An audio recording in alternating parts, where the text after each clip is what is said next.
Soy licenciada en comunicación y estoy cursando el máster en sexología y género. Em, bueno, nada, hoy en realidad quería hablar sobre la endometriosis y bueno, y todos los mitos y las falsas creencias que hay alrededor de esta enfermedad. Bueno, aquí hay como un breve índice. Voy a empezar a hablar de por qué he elegido este tema. Que, bueno, es que hay una motivación personal. Eh, Tengo endometriosis, fui diagnosticada en 2019, cuando tenía 23 años, pero en verdad fue una enfermedad que la sufrí durante muchos años.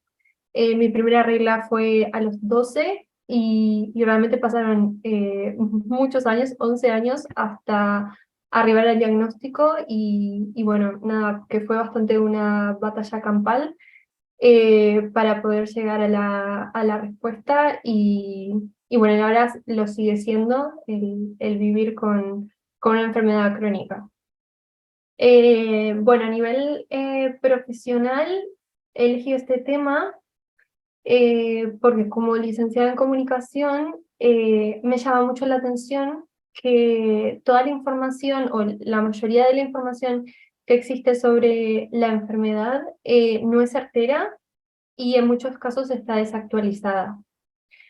Y esto por ahí parece algo mínimo o algo que quizás no es tan grave, pero en verdad sí lo es.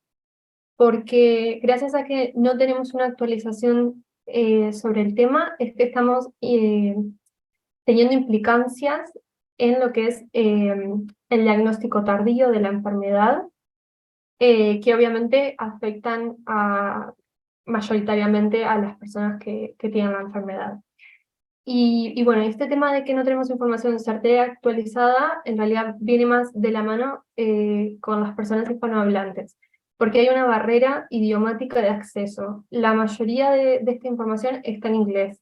Entonces, a menos de que te manejes muy bien en el idioma, cuesta muchísimo acceder a ella. Y además también porque creo que es necesario también como sexólogos o sexólogas generar espacios en los que también se hable sobre estos temas, que muchas veces suele quedar como todo el tema de hablar sobre las alteraciones del ciclo menstrual no se suele abordar normalmente, ni tampoco como patologías asociadas a la menstruación, que en verdad ahora vamos a ver que no tiene tanto que ver con eso, pero bueno viene como por ese lado. Bueno, ahora como para empezar, ¿qué es la endometriosis? Aquí viene como el primer mito, que es el que, bueno, el que está en prácticamente todos lados. De hecho, ahora probablemente googleen qué es la endometriosis y les salte información que no está actualizada. Lo que se suele decir es que la endometriosis es endometrio en sitios anormales. Pues ahí lo que yo quise mostrarles es un paper del 2017, que fue la primera vez que se dejó constancia de que en verdad la endometriosis se caracteriza por la presencia de tejido similar a revestimiento del útero, es decir, al endometrio ubicado fuera del útero. Eh, Estos fragmentos son estructuralmente diferentes y se comportan de manera distinta al endometrio. Por tanto, seguir tratando la endometriosis y seguir prescribiendo terapia, o sea, tratamientos basados en esta creencia de que la endometriosis es el endometrio y que es estrógeno dependiente, genera también errores en lo que es un tratamiento certero. Por eso es que la mayoría de las personas que tienen endometriosis no encuentran como un alivio de los síntomas. Que bueno, que sobre esto en realidad me olvidé de decirlo al comienzo, pero estoy usando la palabra personas con endometriosis y no mujeres. Eh, Primero porque decir mujeres también es como excluir a las personas que no se identifican como mujer, a las personas trans o a las disidencias, y también porque es que hay información que comprueba que la endometriosis también, en menor medida, obviamente, ha sido encontrada en varones. Por tanto, pues nada, utilizo mejor la palabra personas para contemplarnos. Entonces, ¿por qué es que se tarda una media entre 7 y 10 años? Entonces aquí lo que hice fue como englobar algunos mitos, ¿no? Que el dolor en la menstruación es normal, o que seguro estás exagerando, que a todas nos duele. Que eso también viene como de la mano del tabú, ¿no? Y de la cultura de la normalización del dolor menstrual, que realmente nos hace muchísimo daño, porque es que en todos los entornos, o al menos a mí lo que me ha pasado en mi experiencia personal, es que tanto en mi familia, como por ahí en la escuela o luego en el secundario, no recibí información que me pudiese alertar de que lo que a mí me estaba sucediendo era algo que realmente necesitaba que se le prestara atención, sino que continuamente era como, bueno, es que es normal, a todas nos pasa. Mi madre incluso me decía, bueno, yo también tuve menstruaciones abundantes y con mucho dolor, es decir, te tomas un analgésico y seguís con tu vida. Pero en verdad, en mi caso, como es el caso de muchas otras personas, realmente no es un dolor que lo puedas gestionar tomando analgesia, que muchas veces implica que dejes de hacer actividades cotidianas como ir a estudiar o ir a trabajar.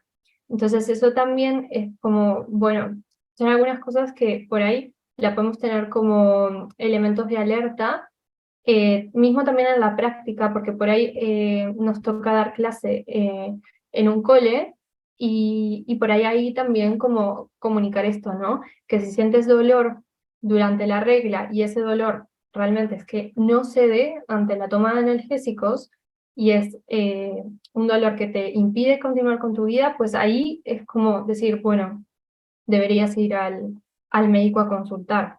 Pero claro, es como una travesía también, ¿no? Luego lo que es ir al médico y que realmente se te preste atención.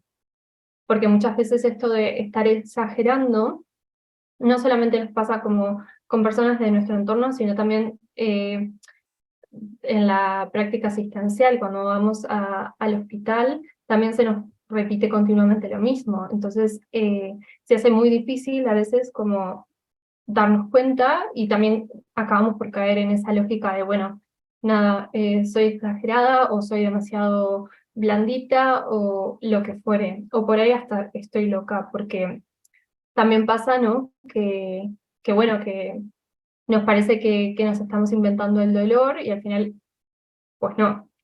Eh, pero bueno, que es bastante complejo y que sobre esto también tenemos como una cultura de descreimiento, de tildarnos de histéricas y tal, que no nos ayuda para nada, justamente en esta enfermedad en puntual, cuyo síntoma para mí principal y más complejo es el dolor pélvico crónico, porque es que es algo que no es que lo tienes una vez y ya, sino que es algo persistente. ¿Vale? Bueno, aquí es algo de lo que les he comentado. Los síntomas de la mujer son frecuentemente banalizados o descreídos, atribuyéndose en consecuencia a la patología de la mujer y no a la enfermedad. Estas respuestas están respaldadas por nociones esencialistas de que el dolor es solo parte de ser mujer. La falta de legitimación da como resultado culpar a la víctima, refuerza los estereotipos de género sobre la debilidad femenina, intensifica la angustia de las mujeres y evita una acción inmediata. Que, bueno, esto también es algo bastante complejo, porque es que luego, cuando finalmente, después de transitar muchísimas visitas al médico, llegas al diagnóstico. Y aquí también tienes como un sabor bastante agridulce, porque por un lado dices, bueno, está bien, no estaba loca, lo que me estaba pasando era algo real, pero sin embargo te topas como con un sistema de salud que no está preparado para dar respuesta a lo que te está pasando. ¿Por qué? Primero porque es que te han diagnosticado una enfermedad que está históricamente vista y leída como una enfermedad de mujeres, por tanto no vas a tener acceso a un tratamiento digno. O sea, todos los tratamientos que tenemos al día de hoy, como les voy a mostrar a continuación, son tratamientos paliativos. Es decir, no tenemos la cura, sin embargo, nos dan cosas como para que podamos seguir con nuestra vida, medianamente, pero realmente no existe como un interés en investigar, en destinar recursos y en interiorizarse y actualizarse sobre esta enfermedad, pese a que hay 190 millones de personas que la están teniendo, que la prevalencia es mucho más alta que la diabetes o que el asma. Entonces, es que es realmente muy complejo.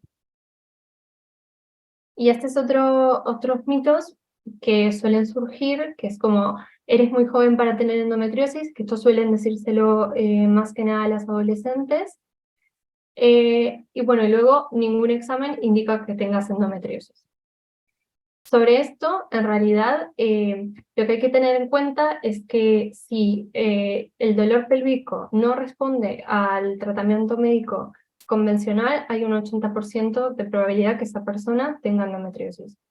Y luego, respecto a esto, lo del tema de ningún examen indica que la tengas, bueno, es que al día de hoy no hay ninguna prueba que no sea invasiva que pueda diagnosticar con precisión la endometriosis. Se suele utilizar el marcador CA125 porque no es propio, es un marcador en sangre, pero no es propio de la endometriosis. Es decir, puede que esté alterado, tengas o no endometriosis. Luego hay otras pruebas de imagen como el ultrasonido o la endometriosis transvaginal, la ecografía transvaginal, o en algunos casos la resonancia magnética, pero ambas pruebas no suelen dar cuenta de todos, o sea, todo el espectro de probabilidades en los cuales la endometriosis puede presentarse. Es decir, hay casos en los que hay personas que tienen endometriosis superficial y que no se ve en las pruebas de imagen, como fue mi caso. Entonces, al día de hoy, la única prueba certera al 100% es la laparoscopía, que es una prueba mínimamente invasiva, que allí se extrae el tejido y luego se analiza para ver si es tejido compatible con endometriosis. Vale, entonces ahora te han diagnosticado endometriosis y bueno, aquí viene como la parte de qué tratamientos es lo que nos están dando al día de hoy. Bueno, por un lado nos dicen que si nos quedamos embarazadas no vamos a tener más endometriosis. Luego también nos pueden decir que cuando lleguemos a la menopausia no vamos a tener más endometriosis. Sobre el tema del embarazo, en realidad hay información muy limitada y de calidad, sí, información limitada y de calidad limitada sobre el tema de cómo es que funciona la endometriosis y las lesiones durante el embarazo. Hay en algunos casos en los que tienen una desaparición completa y hay otros en los que tienen una progresión de la enfermedad. Por tanto, es que realmente no sabemos y tampoco me parece que sea muy ético que se le esté diciendo a las personas que se queden embarazadas para curarse, que un niño no es el tratamiento para una enfermedad. Luego, sobre lo del tema de la menopausia, en realidad hay en ocasiones en las que la patología resurge o aparece durante ese periodo. Por tanto, tampoco es que el tema de que llegues a la menopausia y ya no la tengas más, o sea, pues da igual. O sea, hay personas que tienen 70 años y están en menopausia y sí están sufriendo la endometriosis de forma activa. Vale, luego aquí hay otro mito que refiere a que la terapia hormonal cura la endometriosis. Y bueno, como les estaba comentando, en realidad todos los tratamientos al día de hoy son supresores, es decir, intentan como aliviar el estado inflamatorio y los síntomas del dolor, pero no curan la enfermedad. Aquí lo que les hemos dado como una captura sobre una noticia que refiere a un fármaco que se suele utilizar, no sé si aquí en España se usa, pero en mi país sí, en Uruguay se sigue recetando, que es el acetato de luprolide, que es un fármaco bastante controversial, porque originariamente fue creado para el cáncer de próstata. Sin embargo, se está utilizando en personas con endometriosis Y bueno, y en Estados Unidos, por ejemplo, hay un juicio respecto a los efectos secundarios de este fármaco. Lo que sí está aprobado al día de hoy es que hay un alto riesgo de que se desarrolle osteopenia o osteoporosis por el uso del fármaco, e incluso algunas personas se han dado cuenta que luego de utilizarlo, o sea, lo que hace es generar una menopausia inducida, y luego cuando lo dejan de usar, hay personas que no han vuelto a recuperar su fertilidad. Entonces, sobre eso en realidad lo que les quiero mostrar es que es bastante peligroso esto, porque al final el cuerpo de las personas con endometriosis acaba siendo como un campo de batalla en los que continuamente se están probando diversos fármacos, a ver cuál es el que te resulta, porque acaba siendo eso, y pues bueno, es que realmente no se está pensando en los efectos que tiene todo esto, ¿no? Y tampoco se les está informando a las personas al momento de recetarse este tipo de fármacos cuáles son los efectos secundarios. Yo creo que también es bastante complejo, ¿no? Lo que es el consentimiento informado no está sucediendo en la mayoría de los casos. Bien, ahora quería como hacer una revisión de lo que es vivir con endometriosis cuando estás embarcado en un sistema capitalista y patriarcal. Y bueno, nada, es que aquí también viene como el tema de la productividad y de cómo continuamente estamos siendo exigidos todos a que tenemos que producir de manera constante, cuando lo que está pasando es que por ahí la persona que tiene la enfermedad tiene que tomarse la baja porque es que no puede ir a trabajar o porque no puede ir a estudiar, y porque ahí también está perdiendo la capacidad de ser productivo, ¿no? Y cómo también el estar en este sistema hace que muchas veces el hecho de no poder ir a la par genera como en nosotros la sensación bueno, de fracaso, ¿no? De estar aislado, de cómo no poder insertarnos también, ¿no? Porque hay muchas personas que debido a la endometriosis han perdido sus trabajos o por ahí, nada, han tenido o han sido despedidos o han tenido que renunciar. ¿Cómo es que no hay una legislación en todos los países, en algunos sí, en otros no, que contemple la existencia de la enfermedad y que también pueda como ayudar a la inserción y como tener en cuenta esto en muchos aspectos, ¿no?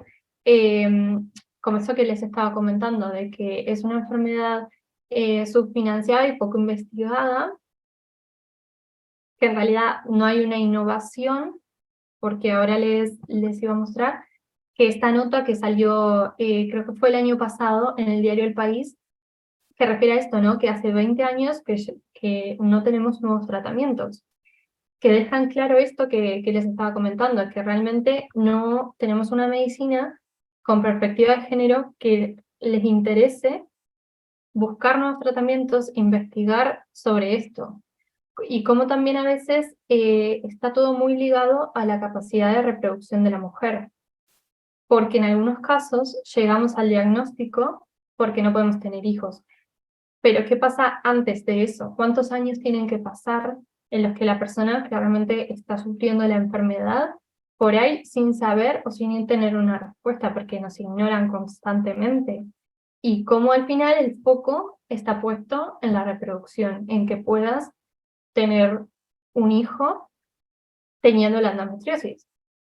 De hecho, yo hice el ejercicio de buscar en Google la palabra endometriosis y fertilidad o infertilidad en la sección de noticias, y la gran mayoría de la información que sale tiene que ver con el hecho de, bueno, es que aunque tengas endometriosis, puedes ser mamá. Como que está siempre el foco ahí y no tanto en la calidad de vida, que continuamente es como que lo que más está en juego es nuestra calidad de vida, pero es que no se está poniendo el foco ahí.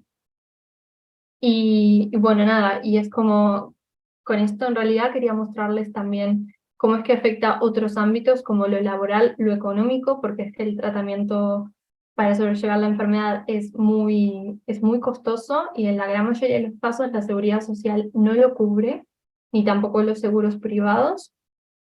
Y también lo que afecta en los vínculos, en la familia, en lo que es los vínculos de amistad, porque muchas veces la persona suele alejarse, porque bueno, el dolor también invalida y hace que no puedas continuar como con tu vida, ¿no? Como todo esto también, el impacto en las relaciones personales influye también como negativamente en la salud mental y emocional, y bueno, y en definitiva, eh, nada, que es bastante más compleja y que yo creo que muchas de estas cosas tienen que ver con el patriarcado, como que continuamente nos está dando el mensaje de, bueno, nada, que tienes que quedar embarazada, y cómo ese mensaje lo recibimos a veces en el momento en el que recibimos el diagnóstico.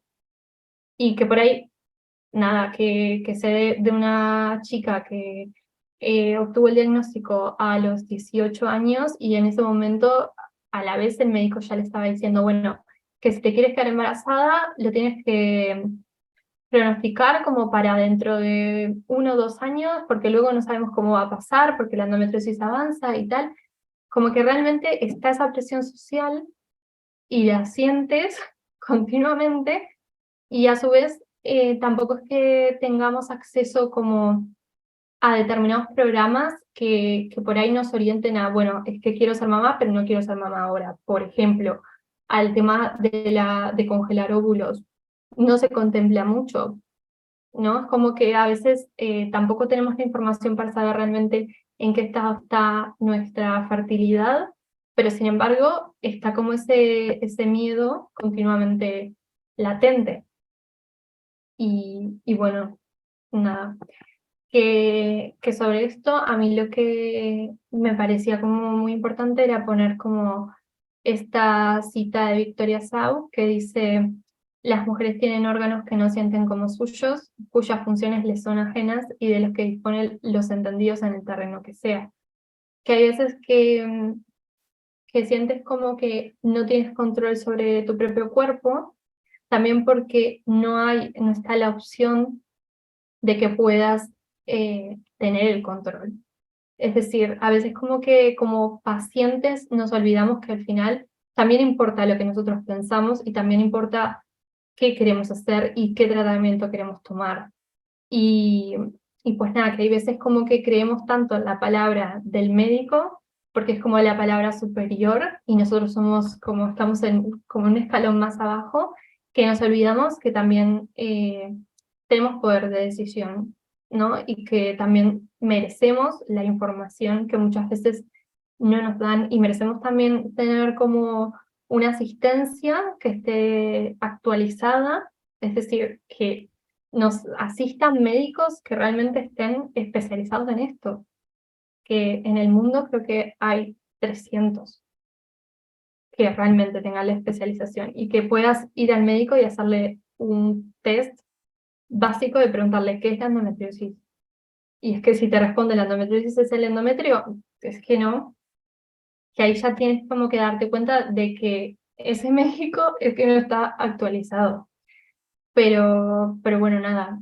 También el tema de apropiarnos del discurso y cómo construir nuestra narrativa también viene dado porque, bueno, en mi país, por ejemplo, al día de hoy hay 2 proyectos de ley que están en el Parlamento, que están justamente intentando legislar sobre la endometriosis, uno sobre una visión mucho más conservadora, centrada en la fertilidad, y luego hay otro del cual formé parte en lo que fue la redacción, que está muy enfocado también a contemplarla como una enfermedad sistémica, es decir, como una enfermedad crónica que realmente nos afecta en todos los ámbitos de la vida y por la cual necesitamos que exista una legislación que nos ampare. Así que, bueno, creo que, no sé si estaré bien de tiempo, creo que sí, pero nada,